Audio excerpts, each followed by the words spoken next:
Boom! Happy Monday. Hope you guys are doing great.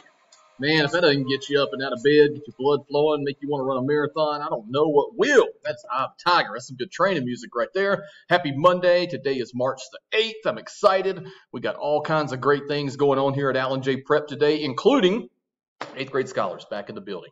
Some of our scholars have remained remote, so I welcome you guys as well on your new remote schedule. It's going to be a fantastic week. I got some birthdays to share today. Our Chromebooks are here. Our 5th, 6th, and 7th graders got theirs last week.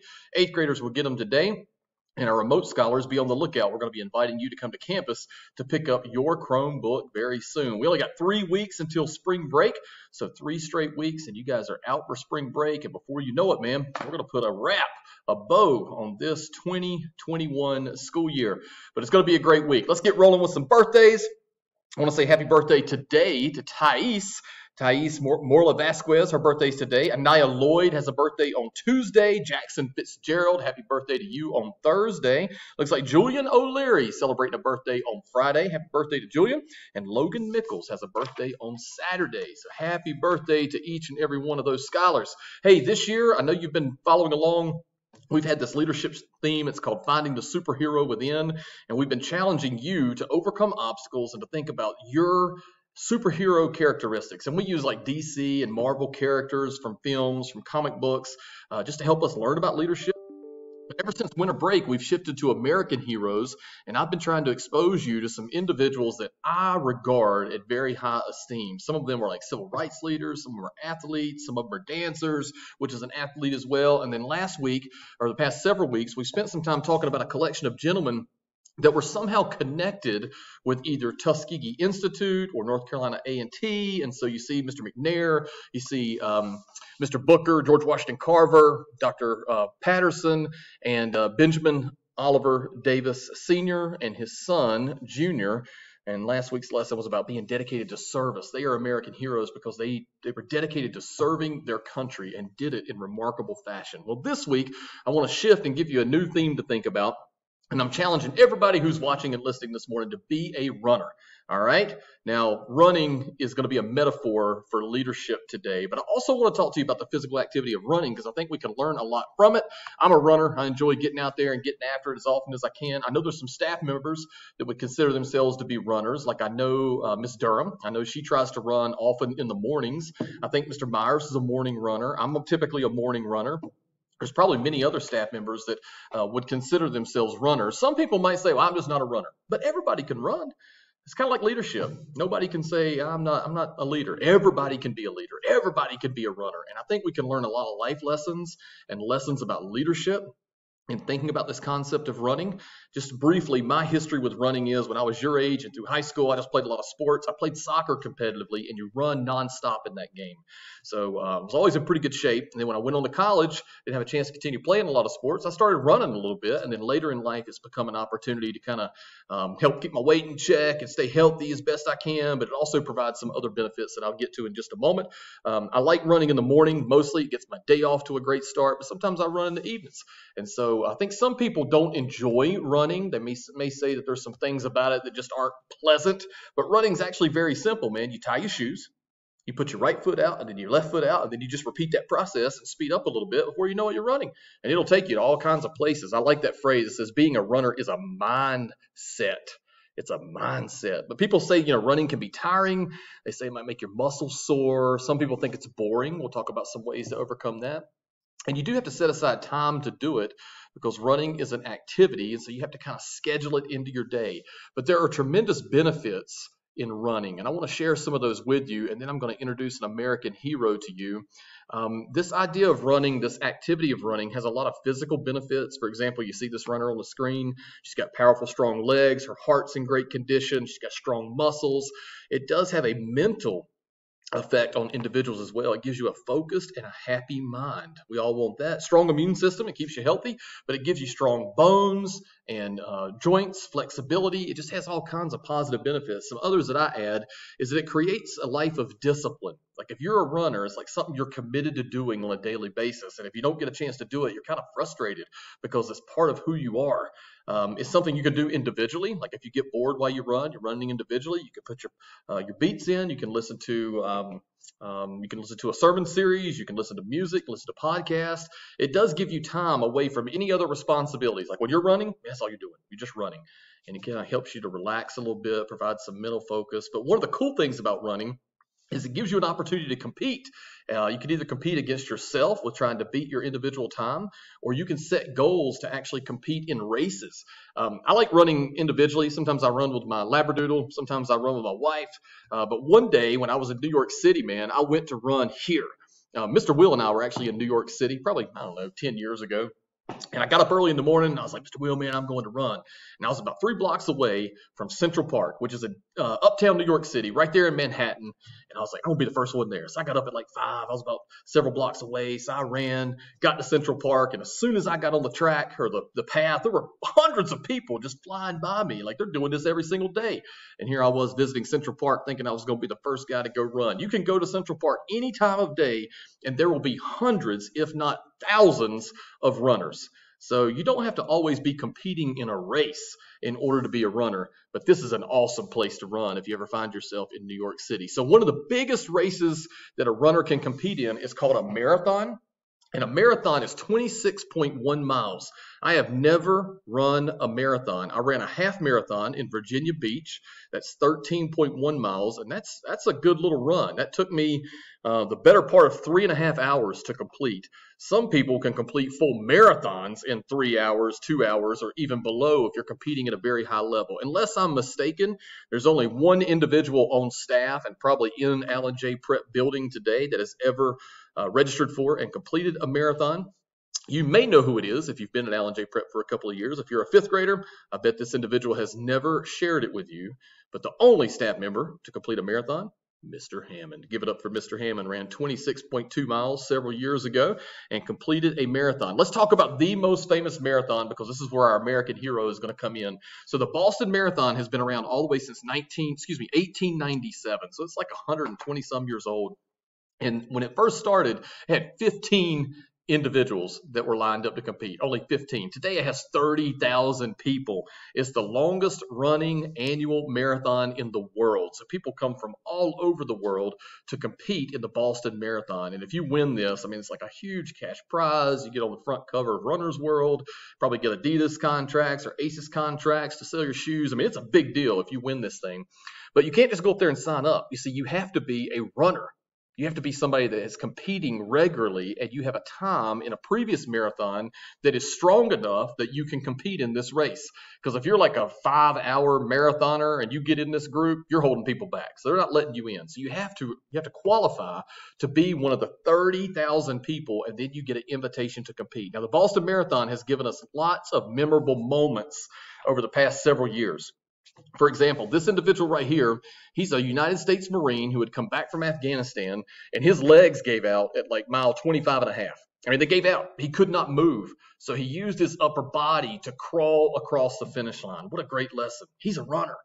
This individual right here, he's an amputee and a former Marine as well. And he's running. I think that's his girlfriend or his fiance. They're running together, and her legs give out. Well, they still got a good ways to go. So he picks her up, puts her on his shoulders. He's carrying the American flag, and he carries her and himself across the finish line. What an awesome story, man. He's a runner. This guy right here is called Dr. Ted Strange.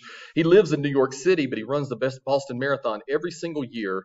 And so he, when running this marathon, he saw an individual, this young lady, who had gone into cardiac arrest. She had fallen out on the course and was basically having a heart attack.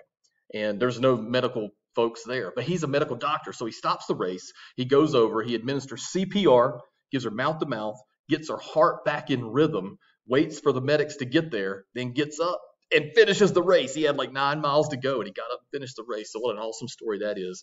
And one of the most well-known stories is this image here. I don't know this individual, but he was one of more than several hundred runners that were nearing the finish line when a bomb exploded and many people and businesses and property was damaged at the Boston Marathon. But it's an iconic American event and tradition. And our leadership lesson comes from an individual who ran the marathon for the first time way back in 1967. Her name is Catherine Switzer. She's an American. She was born over in Germany because her dad was in the military. She moved back home, went to high school and college here at the University of Syracuse in New York, and she and some of her friends run this marathon. But she's an important leader and hero for a couple of reasons. First, she is the first woman to ever enter and complete the Boston Marathon in 1967. But she had so many obstacles on this run, but she was compelled to finish because she wanted to demonstrate her belief in herself and also in women's athletics. I'm going to let her tell you the story because there is a really cool component to this story that I haven't shared with you, and I want you to see it and hear it from her.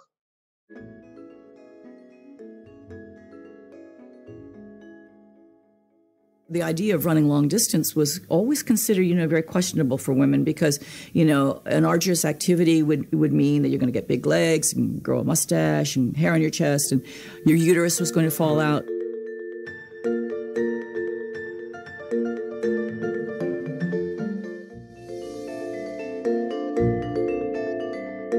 So I filled out the entry form. I signed my name with my initials. I signed KV Switzer. And when I signed it that way, obviously, when the form went in, they couldn't tell it from a guy's. The world's most famous foot race even attracts a leggy lady, Kay Switzer of Syracuse. So there we were with my coach, Arnie Briggs, and my boyfriend, an All-American football player, Tom Miller. When other runners would come by, they would say, "Oh, it's a girl." And they were so excited.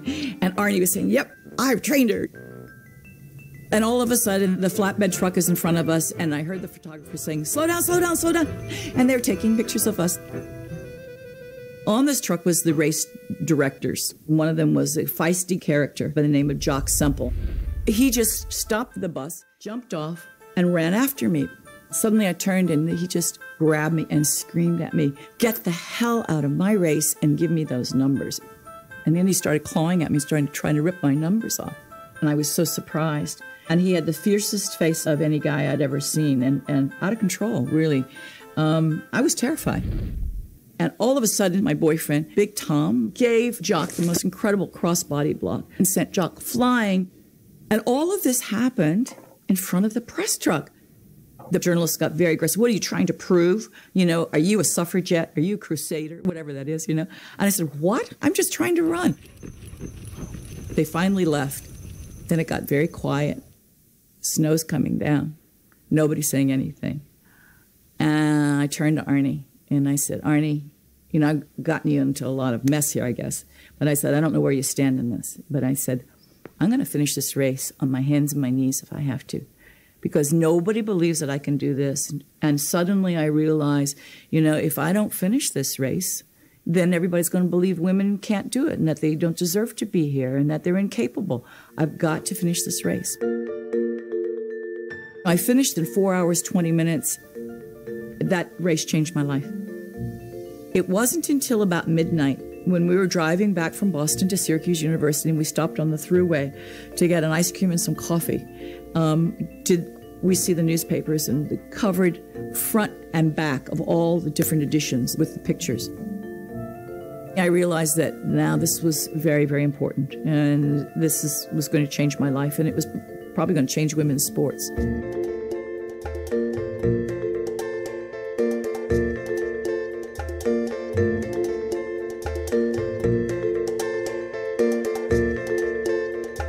So I love Catherine's story. You can see how that particular moment in time, that one race, changed her life forever. But she couldn't just show up on the starting line and just take off. She had to prepare for it. She had to become a runner in order to see that have an opportunity to impact her life. So just a little bit more about Catherine, because I do highlight her as an American hero. Boston did begin allowing women to run in the marathon after this happened, about 4 years later. But what's so cool about it is she didn't just run it one time. She's run it a total of 8 times. And the most recent time was in 2017. Now think about it. She ran it in 67, and now she's running it again in 2017. That's 50 years later. And throughout that time, her best time was 2 hours and 51 minutes. That was like the third fastest woman score of all time. And now she is an accomplished author. You can see her book, Marathon Woman, and she still runs today at the age of 74. So why do I talk to you about running, and why am I challenging you to be a runner? Here's the thing. Running is a challenging thing. And anything in life, if it doesn't challenge you, it won't change you. So the easy stuff in life doesn't have any impact on your growth and development. What does change you are things that challenge you. So I hope you'll use that quote and think about becoming a runner, whether you think about it physically and literally, like, hey, let's go hit the track, let's run a mile, that'd be 4 laps, I'll do it with you, let's get after it. Or if you just think about this idea of developing a mindset of setting goals and accomplishing it and daily going out and taking one step after another to reach your goal. Hey, I'm going to show you one more picture of Catherine when she finished the Boston Marathon in 2017, and it also has our house points on it. It was another great week of competition. We've got 4 houses that are just battling after it, especially now with kids in the building. Points are flying around like crazy, but you got to give it up to Nike House. 2,984 house points on the week. And there's Miss Catherine Switzer in the 2017 Boston Marathon. 2 more things I want to do with you today. I want to remind you of our Leaders' Creed. We do this each and every time we gather together and rally, which I hope will be coming back very soon. But part of the creed says I'm on a mission. That's kind of like what this whole developing a be a runner mentality is on. Like, I'm on a mission. I'm going on a run. I'm going to knock it out. But the creed is about being on a mission, day in and day out. And something else that I always appreciate and enjoy about the opportunity for Rally to close is we have a daily practice of reciting the Pledge of Allegiance. One scholar will lead us in the creed, and then all of us will stand together and we'll say the pledge. And I want to be sensitive to this, but I also want you to know where I stand as an American, as a leader. I believe that our country is the greatest country on earth. I believe it has many flaws, and it needs to be those inequities and those flaws need to be addressed and corrected. But the one thing that has the possibility to unify all of us together is the idea of our country and our flag and justice for everyone. And so I'm going to invite you today, if you would please stand and join me. I'm going to lead in the pledge. If you choose not to stand, that's no problem. That is your right and your choice. You just can't be disruptive during the pledge. So I'm going to lead us in the pledge today, and I hope classes will continue reciting the pledge daily. It is actually an activity that all elementary and middle school students in the state of North Carolina have been asked to participate in by our General Assembly. So I'm going to honor that today. I'm going to stand. I invite you guys to stand. In just a moment, I'll be happy to lead us in the pledge.